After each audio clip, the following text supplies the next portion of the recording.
What's going on, everyone? I am HBY, Michael to those that know me better, and I'm coming to you with my predictions for King of the Dots battles at the Bunker, going down this Saturday, December 10th, at the Bunker in Los Angeles, California, the #1 venue in all of battle rap. This is going to be a solid follow-up to what's already been a crazy past 2 months for King of the Dot. This past October, they had their biggest Bunker card to date with such battles as Disaster versus Official, B-Magic versus Ness, and Fresco versus QP, amongst others. And KOTD also had a solid event up in Toronto with a Team Ganic versus Goalie event featuring such battles as Daylight versus Jonai, Peanut versus Bender, and Real Deal versus A-Ward. But for the Bunker card for this Saturday, it's going to be a very special affair. It's basically going to be packed to the brim with West Coast battle rappers.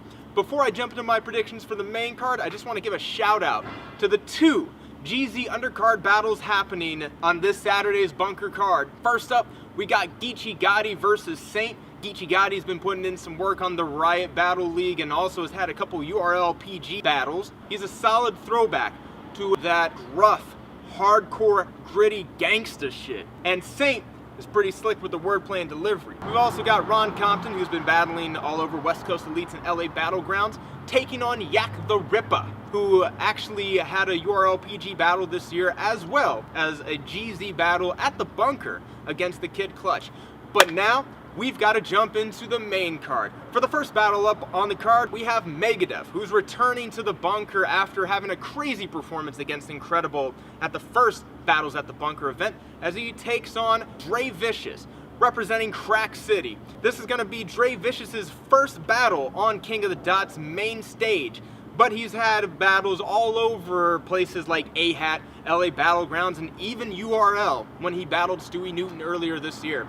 For that battle, I've got Megadef 2-1. I think Megadef's going to take the second and third rounds while Dre Vishiss is going to edge the first. Dre Vishiss has a very smooth delivery and he has some pretty creative punchlines, but I think Megadef is going to stick the landing a little bit better in the second and third rounds. I feel like Megadef's going to have a much more aggressive kind of delivery that works really well in the Bunker environment. He can have haymaker punchlines and he can also freestyle a little bit, and I feel like Megadef is going to win the battle in that regard. And for the next battle up, we have a battle that I've been looking forward to seeing for a while, as Madflex returns to the Bunker to take on Ness Lee, who's going to be making his Bunker debut with this particular battle. I've got Ness Lee winning that battle 2-1 in the first and third rounds, while Madflex is going to take the second. Both of these guys have very on-point and intricate pen games. They both have crazy deliveries, wordplay, punchlines, but I feel like Ness is going to edge the win a little bit because Ness Lee is capable of having some really crazy rebuttals,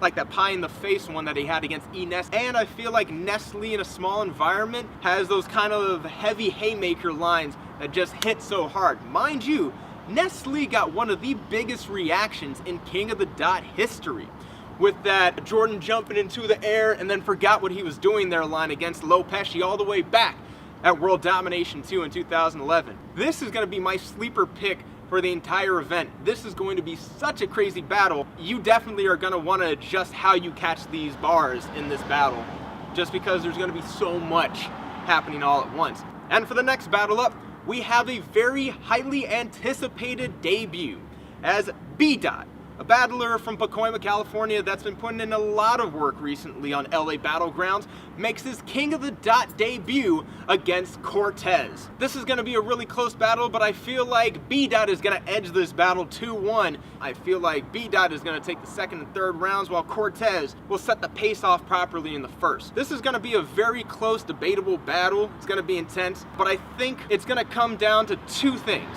One, the time limits. Cortez wanted to go for 4 minutes. Apparently the rounds are going to be 2.5-minute rounds. And with B-Dot, this should be interesting, especially considering in his last battle against Danny Myers, B-Dot had 7-minute rounds every single round. So it'll be interesting to see how he adjusts to these kind of round times. And the other thing that I think is going to really determine a winner is choice of angles. B-Dot has created a lane for himself as being able to talk to his opponents in a very creative and personal manner, while Cortez has also carved that lane for himself as well. I feel like Cortez is going to try to take an angle about B-Dot being conscious or having an affiliation with Brother Polite, I'm not exactly sure what angle B-Dot's gonna take, but considering that he's been kind of laying low from social media lately, I feel like he's gonna come up with something very, very effective. And for the main event, we've got a match featuring two battle rap legends as Aye Verb takes on the former King of the Dot champion, TheSaurus. This is gonna be an intense battle. I feel like, though, that TheSaurus is gonna edge this battle 2-1. I think TheSaurus is gonna take the first and third rounds, while Aye Verb takes the second. A lot of fans have been wondering why this battle is even happening. Aye Verb requested this battle specifically. And keep in mind, Aye Verb and TheSaurus have both had really solid but underrated runs in 2016 with a lot of their respective battles. Aye Verb's been kind of a little bit more low profile, but still having really good performances against the likes of like Bonnie Godiva and Granddaddy Perp, while TheSaurus has been having some really solid battles against the likes of Daylight, QP, or even Chilla Jones. Considering how much these guys both respect each other, I don't feel like that Aye Verb or TheSaurus are going to come with angles necessarily. I feel like this is going to be a battle of who can simply rap better than the other person. Aye Verb is probably going to take the second round because I think that's going to be the round where he uses the ultimate cheat code in battle rap, the show time. But I feel like TheSaurus is going to have some super intricate punchlines and also some really effective rebuttals. Go back and watch TheSaurus' battle against QP if you want to see how effective he is when it comes to rebuttaling in a bunker environment. This is going to be an absolutely crazy battle between two of the most beloved veterans in all of battle rap. And those are my predictions for battles at the bunker, but I want to know from you, who do you have winning each battle on this card? Who do you think is going to have the best performance? And who's going to have the sleeper battle that ends up surprising everybody as being one of the best showings on the entire card? Let me know down in the comments below. Remember, Battles at the Bunker is going down this Saturday, December 10th.